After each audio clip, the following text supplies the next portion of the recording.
Good morning students. आज हम लोग व्याकरण में समास के बारे में अध्ययन करेंगे। वैसे मैंने पिछली बार जो वीडियो भेजा था उसके माध्यम से आप लोग समास को भली भांति समझ गए होंगे, लेकिन आज हम समास के भेदों को बताने जा रहे हैं। और मैंने ये भी कहा था, क्योंकि उसमें ब्लैक बोर्ड में मैंने लिख के नहीं आपको बताया था, तो मैंने कहा था पिछले वीडियो में कि वीडियो के माध्यम से अगर लिख के हम बताएंगे तो आपको ज़्यादा समझ में आएगा। तो आज ये समास के जो भेद हैं इनको मैं लिख कर स्पष्ट करना चाहती हूँ, जिससे कि आपको इनका विग्रह करना भली भांति समझ में आ जाए।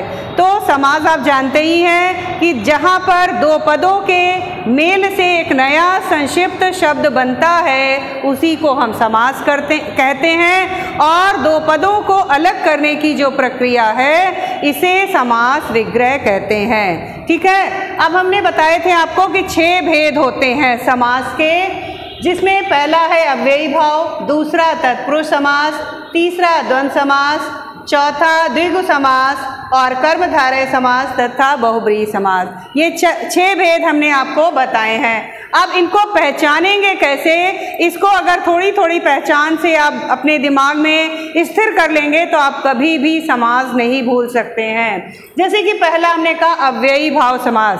बच्चों, इसके नाम से विदित होता है कि अव्यय यानी इस समास में जो पहला शब्द होता है वो अव्यय या अविकारी शब्द होता है। जैसे यहाँ पे मैंने 4 उदाहरण लिखे हैं, और इन चारों उदाहरण में जो पहला शब्द है वो अविकारी है। अविकारी मीन्स जिसमें कोई भी परिवर्तन नहीं होता है, यानी एकदम रूढ़। तो यहाँ पे मैं एग्जाम्पल के माध्यम से बताने जा रही हूँ कि आमरण क्या मतलब होगा, यानी मृत्यु तक। यहाँ पे आ शब्द जो है ये उपसर्ग है, यानी कि ये अव्यय है। फिर मैंने दूसरा शब्द लिखा प्रतिक्षण, यानी प्रत्येक क्षण। जो प्रति है ये भी उपसर्ग है, यानी अविकारी शब्द है। इसके बाद अगला एग्जाम्पल है भर पेट, यानी पेट भर के। यहाँ पे भी भर जो शब्द है वो अव्यय शब्द है। इसके बाद है यथाशक्ति, यथा संभव या प्रतिवर्ष, प्रतिदिन, प्रतिक्षण। जो भी शब्द होते हैं जिनमें कि पहले शब्द में अविकारी शब्द होता है वे सारे शब्द अव्ययी भाव समास कहलाते हैं। ओके स्टूडेंट्स, क्लियर हो गया होगा। तो अगले समास की ओर हम बढ़ते हैं, तत्पुरुष समास। इसके पहचान में मैंने पहले भी बताया है कि तत्पुरुष समास में विभक्तियों का लोप होता है, यानी दोनों शब्दों के बीच में, दोनों पदों के बीच में विभक्तियों का लोप होता है। आपने कारक भी पढ़े हैं, कारक के माध्यम से आप विभक्तियां भी पहचानते हैं। यानी तत्पुरुष समास में जो कर्म कारक से लेकर अधिकरण तक की जो विभक्तियां होती हैं इन सभी का लोप होता है, चाहे में हो, से या के लिए, या का की, के का संबंध, में पर का संबंध है, इन्हीं विभक्तियों का इन समास शब्दों में लोप दिखाई देता है। तो उदाहरण के माध्यम से मैं बताना चाहूंगी, जलपूर्ण यानी जल से परिपूर्ण। जो से शब्द है ये विभक्ति है। ठीक है, अगला हम देखते हैं हवन सामग्री। हवन के लिए सामग्री, यहाँ पे चतुर्थी है, संप्रदान कारक की बात हो रही है। ठीक है, यहाँ जो मैंने बताया जलपूर्ण, यानी यहाँ पे तृतीया विभक्ति है से की। ठीक है, हवन सामग्री में के लिए चतुर्थी, संप्रदान कारक की विभक्ति है से के लिए। और अगला मैं शब्द बता रही हूँ रोग मुक्त। रोग मुक्त यानी रोग से मुक्त, यहाँ पे पंचमी विभक्ति हो जाएगी। और यहाँ पे ये जो से है वो कौन सा है, कर्ता ने कर्म को करण से संप्रदान के लिए अपादान से आपने पढ़ा है। तो पहला हो गया आपका करण वाला से, यहाँ आपका हो गया कौन सा, अलग होला से। ठीक है, और वहां पे हमने अगला शब्द लिखा है वनवास, यानी वन में वास। में जो विभक्ति है इससे पता चल रहा है कि यहाँ पर अधिकरण कारक की विभक्ति यानी उसका चिन्ह है। तो मैंने इसको बताया कि तत्पुरुष समास में दो पदों के बीच में विभक्तियों का लोप हो जाता है। ओके, क्लियर हो गया। आगे बढ़ते हैं द्वंद्व समास में। द्वंद्व समास में दोनों ही पद प्रधान होते हैं। इनमें कोई भी ना गौण है ना प्रमुख है, यानी दोनों ही अपने आप में समान स्तर के होते हैं। और इनमें शब्दों के बीच में डैश लगा होता है, योजक चिन्ह हट जाते हैं और विग्रह करते समय और लग जाता है। जैसे मैंने कुछ एग्जाम्पल लिखे हैं, देश डैश विदेश, यानी देश और विदेश। शुभ डैश अशुभ, यानी यहाँ पे डैश हट जाएगा, यहाँ पे और हो जाएगा। दोनों ही पद समान हैं। ठीक है। इसके बाद जैसे हम सीता राम ले सकते हैं, धर्म अधर्म ले सकते हैं, काला गोरा रात दिन, बहुत से ऐसे एग्जाम्पल मिलेंगे आपको। मैंने 2 और लिखे हैं, राधा कृष्ण तथा जीवन मृत्यु, मैंने 2 एग्जाम्पल लिखे हैं। इनमें भी डैश हट जाएगा और इसकी जगह पे और शब्द जुड़ जाएगा। ओके, क्लियर हो गया। अब हम बढ़ते हैं आगे अगले समास की ओर, द्विगु समास।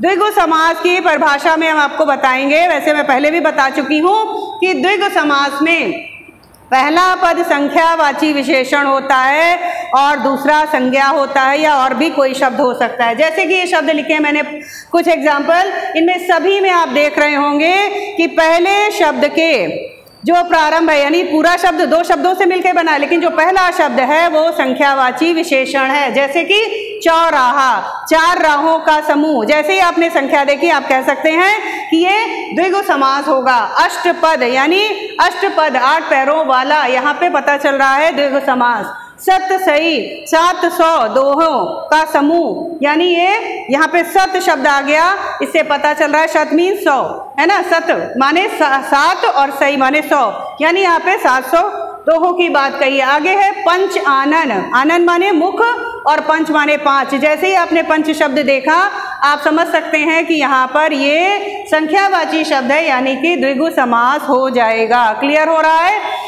नवरत्न, 9 रत्नों का समूह, यहाँ पे पहला शब्द 9 है, यानी संख्या पता चल रही है 9 रत्नों का। इसी तरह से आपको बहुत से एग्जाम्पल मिलेंगे जिसमें कि पहला पद संख्यावाची है और अगला चाहे संज्ञा हो या कोई भी हो तो उसे आप कह सकते हैं कि ये द्विगु समास होगा। ओके, क्लियर हो गए ये चारों। अब हम बढ़ते हैं कर्मधारय समास की ओर।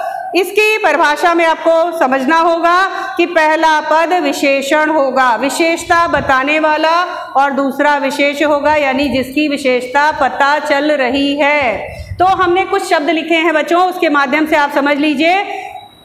ऐसे आपको ढेरों शब्द मिलेंगे। नील कमल, यानी नीले रंग का कमल है जो, यानी नीले रंग का कमल। अगर हम इतना भी विग्रह करते हैं तो क्लियर है कि कमल की विशेषता नील शब्द से पता चल रही, कर्मधारय समास। महात्मा, महान है जो आत्मा, अर्थात यहाँ पे महाशब्द से भी विशेषता पता चल रही है, ये भी कर्मधारय हो जाएगा। श्वेत हंस, सफेद है, श्वेत है जो हंस, यानी कर्मधारय। पुरुषोत्तम, पुरुषों में जो है उत्तम, यानी कर्मधारय।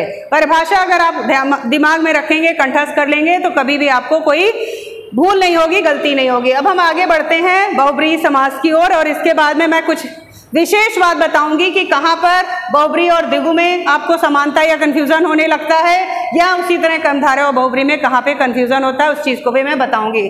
तो बढ़ते हैं बहुब्रीहि समास की ओर।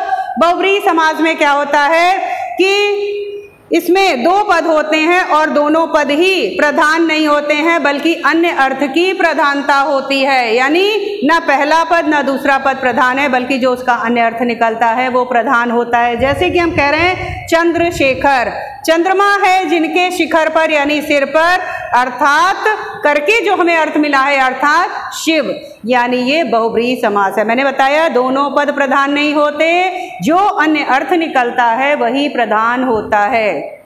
आगे बढ़ रहे हैं। चक्रपाणि, चक्र है जिनके पाणि में यानी हाथ में, वो हो गए अर्थात विष्णु। ठीक है। अगला मैंने शब्द लिया है नीलकंठ, नीला है कंठ जिसका अर्थात शिव, नीलकंठ पक्षी को भी कहते हैं। फिर मैंने कहा गजानन, गज के समान मुख वाला है जो, अर्थात गणेश जी। इसी तरह से बहुत से शब्द आपको मिलेंगे, जैसे चक्रधारी हो गया या वीणा पाणी हो गया, इस तरह के कई शब्द आपको मिलेंगे जहाँ पे मुख्य अर्थ दोनों में से किसी का अर्थ नहीं होगा, बल्कि जो अन्य अर्थ निकलेगा उसकी प्रधानता होती है।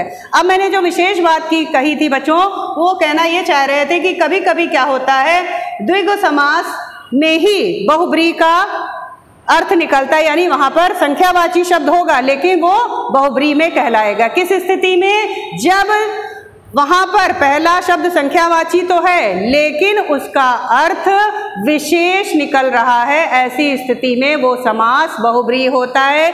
जैसे कि हमने कहा दशानन, यानी 10 मुख वाला है जो, अर्थात रावण। अब आप कहेंगे कि यहाँ तो संख्यावाची है, 10 शब्द है, लेकिन नहीं, हमने कहा कि ऐसी स्थितियों में जहाँ विशेष अर्थ निकल रहा है वहां पे आप कहेंगे बहुब्रीहि। दशानन वाला है जो, अर्थात कौन हो गया? रावण हो गया, तो ये बहुब्री में हो गया। उसी तरह अगर हम कहते हैं त्रिदेव, 3 देव हैं जो, अर्थात ब्रह्मा विष्णु महेश, तब ये बहुब्री में चला जाएगा। ओके स्टूडेंट, ऐसी स्थितियों में जहाँ पे संख्यावाची तो है लेकिन उसका अन्य अर्थ निकल रहा है। उसी तरह से बच्चों कर्मधारय और बहुब्री में भी इसी तरह का कंफ्यूजन हो जाता है। जब आप सोचते हैं कि हम यहाँ पर कर्मधारय लिखें या बहुब्री लिखें, तो ऐसी स्थितियों में अगर पहला पद विशेषण है, दूसरा विशेष है लेकिन अन्य अर्थ निकल रहा है, ऐसी स्थिति में आप बहुब्री समास कहेंगे। जैसे अक्सर होता है पीतांबर शब्द में कि आप कहेंगे पीत तो विशेषता बता रहा है, पीले अंबर वाला है पीतांबर में, पीले अंबर वाला है जो अर्थात विष्णु, तो ये आपका बहुब्री होगा। ओके स्टूडेंट्स, पिछले वीडियो के माध्यम से और इसके माध्यम से भली भांति आप लोग समास समझ गए होंगे। Okay, thank you.